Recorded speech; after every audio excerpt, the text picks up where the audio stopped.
And here we are, and it's been quite a journey to get here. This whole thing started in March of 2011. Back in 2011, I had been speaking and coaching for a while on leadership. I wanted to be that knight in shining armor that was out there protecting people from themselves, to help them learn to get along better with each other. I'd been observing people throughout from all walks of life throughout my career. I was a bullied kid in school. I knew what it felt like to be made to feel like you were less than others, and so I wanted to make sure that nobody else ever was made to feel that way. In the workplace, especially, I noticed that there were a lot of people that they would take credit for other people's work. They wouldn't give people credit for the work that they did. They made people feel like they didn't belong or they weren't enough or they didn't contribute. And that was not true. So many people had the opportunity to, or should say, had the ability to contribute and to make a difference. And a lot of times they were held back or they were afraid to move out and to take chances. And so I was out to just make a difference for people, help aspiring leaders to become better leaders. I focused on things like servant leadership and emotional intelligence and all of those buzzwords and practices that helped people stay motivated. Developed my own observations and my own theories about how to stay motivated. And I said, I'm going to share this and I'm going to be out there helping people. The problem was, I got a few gigs here and there, some speaking gigs, but they weren't happening fast enough. The problem was nobody heard of me yet. How could I share my expertise or share what I've learned if nobody reaches out to me for help? So much for being that knight in shining armor. So I tried to figure out how can I get out there and be recognized for the experiences that I've been through that I could share, plus all of those things that I learned by observing others. I watched people and observed and was subject to behaviors that made me feel like I made a difference, that made me feel motivated, that were encouraging.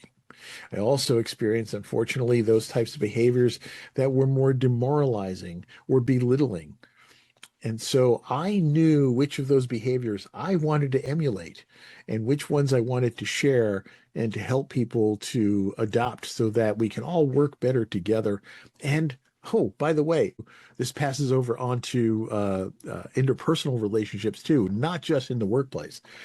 So like I said, I knew which behaviors I wanted to emulate, and I collected those stories about those types of behaviors, both the good behaviors and the bad ones that I wanted to use for examples.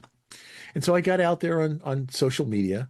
But really, the first thing I did was back in 2011, the blogs were all the rage. There were blogs all over the place. So I said, I'm going to start a blog. And I started a blog called Leader Notes. And through this, my focus was to not only share the things that I have learned and observed over the years, but also to tell and share some of those good news stories of other people and things that they were doing. I couldn't wait to get this thing out there.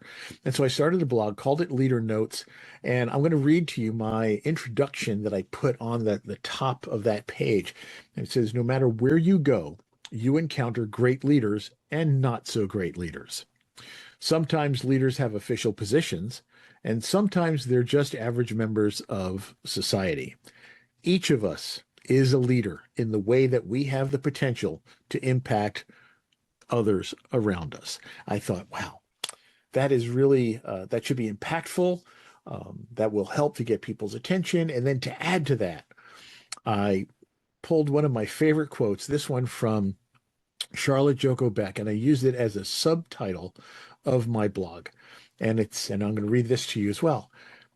This is from Charlotte Joko Beck, and she says, life always gives us exactly the teacher we need at every moment. This includes every mosquito, every misfortune, every red light, every traffic jam, every obnoxious supervisor, every illness, every loss, every moment of joy or depression, every addiction, every piece of garbage, and every breath, every moment is the guru.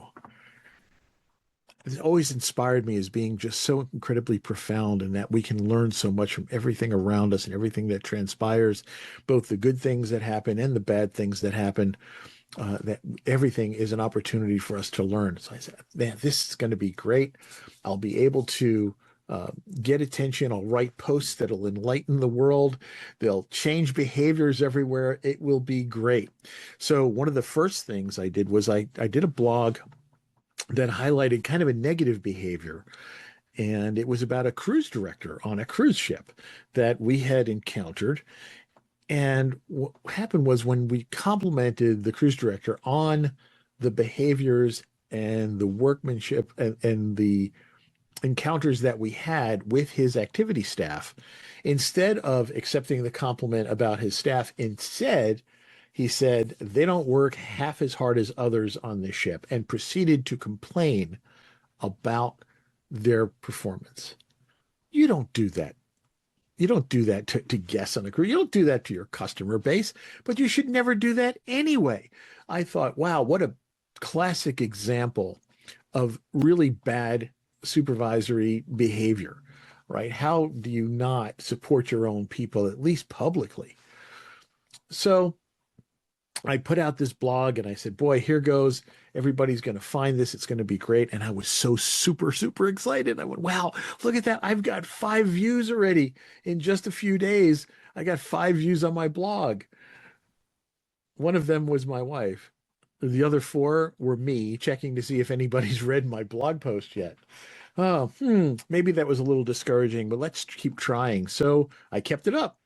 And every week, a new post focusing on highlighting great behaviors and not so great behaviors, and using, disappointing things as examples. And I thought, this is really going to go, and I'm going to be able to get these stories. And I would research good news stories from other organizations and people who are just doing really good in the world. And I kept it up. And you know what happened? Nothing. Nothing. I was like, oh no. I also realized I really couldn't keep up that pace I set. Weekly posting was a little rough. So, sometimes weeks would go by without a new blog post, and then months would go by. And the blog, it still exists, but it only gets updated a couple of times a year, if I remember. But I knew that I needed to do something. I needed to get out there. I had important messages to share, lessons that I've learned from observing people and from things I've encountered and things I've done in my own life that were good and bad, that I wanted to share. And I thought, oh, people are going to learn from this stuff. I really want to share it. So, here comes Facebook, and here comes Twitter, and there we go. And then of course LinkedIn. And over the years, I was putting out what I thought was, amazing content, and I was building up followership. And I said, this is going to be great. People are going to come knocking on my door. I'm going to get a bunch of speaking gigs and all that stuff. And then it wasn't even about the gigs anymore. It was just about getting the word out there and sharing these messages. So I learned some things as I put out these deep thoughts, and sometimes some photos and even cartoons, and every once in a while a video. Some of the things that I learned about social media. Pictures of my cats drew more likes and comments than my most deeply motivating, educational, valuable content. I also learned that there's people out there that, no matter what, they kind of like being stuck in the victim mode, and they don't want to hear any positivity, and they will reach out and bash and verbally bash those people who are trying to spread positivity. It happens. We call these people trolls. We know that. So I said, okay, there's got to be more to this. Social media, we realize, is very highly politicized, especially nowadays. It's a very politically charged environment where we live in an era where people look to lash out at one another. That made me a little frustrated. Instead of trying to help each other, we're lashing out, and I don't understand this. So here I am trying to be this knight in shining armor, wielding my sword, and I realized the sword was doing no good. and I had my shield, and I realized the shield wasn't really protecting people either. So how then can I possibly, what weapon can I use to defeat these negative attitudes and spread the light of positivity? Ah, spread the light. And I realized the light of a torch.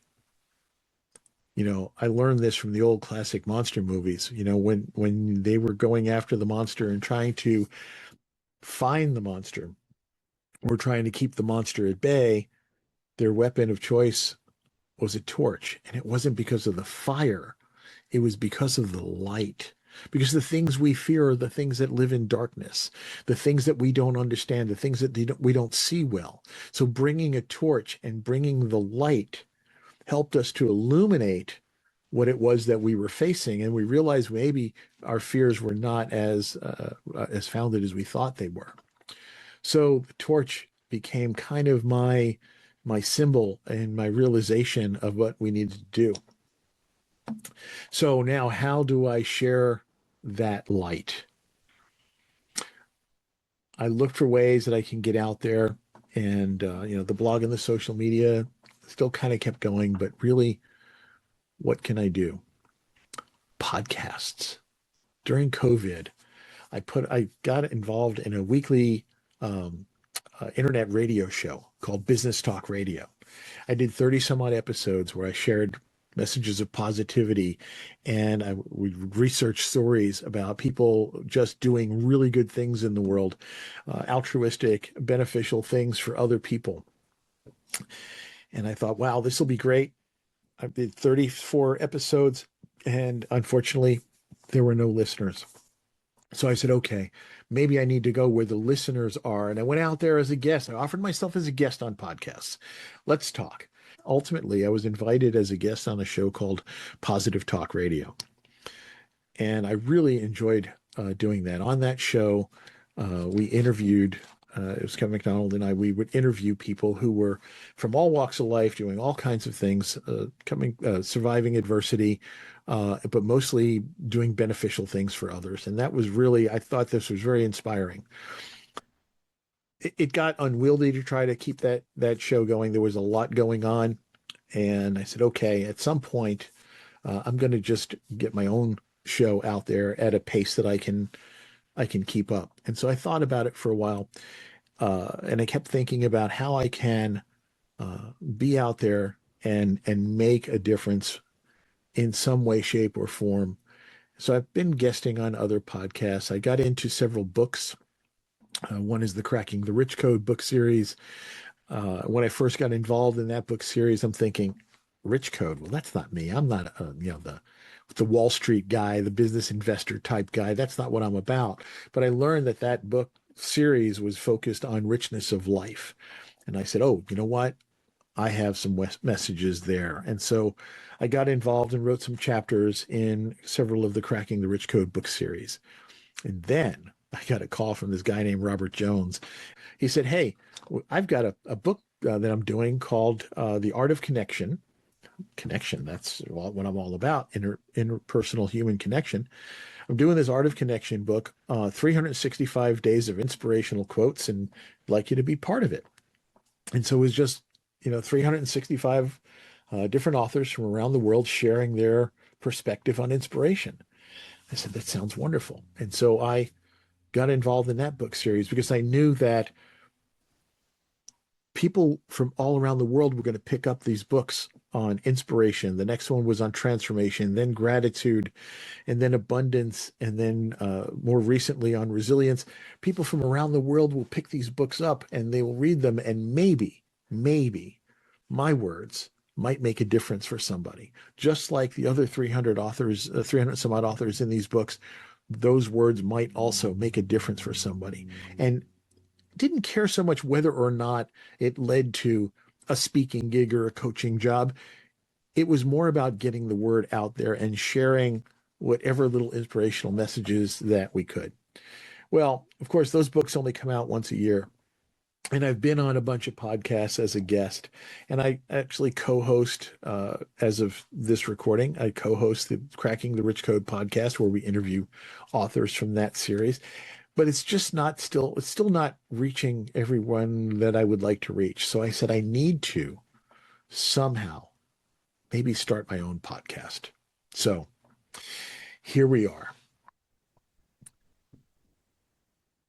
The Share Your Fire podcast going forward is going to be same mission, getting out there and spreading the light, spreading words of wisdom that I find from others. So it's not going to be me talking. Maybe once in a while I'll throw a little blurb out there. But the real focus, I'm going to be interviewing people from around the world who are altruistic and doing beneficial things, and maybe just finding stories of people that are just doing good things for others. And I think I'm going to stay away from, as much as I possibly can, the negative examples of how people get along. I think we're living that every single day. What we need is a focus on the good interactions. And so that's where this focus of Share Your Fire is going to be. I'm going to read to you the introduction that will be on my show.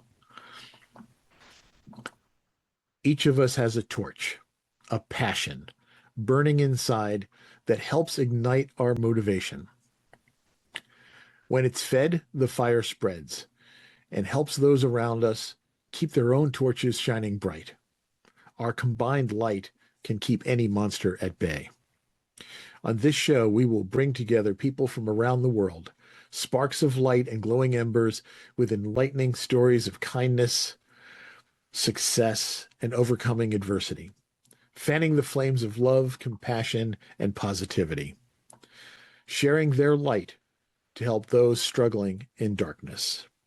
I am John Verico, and I invite you to share your fire. Stay tuned for more.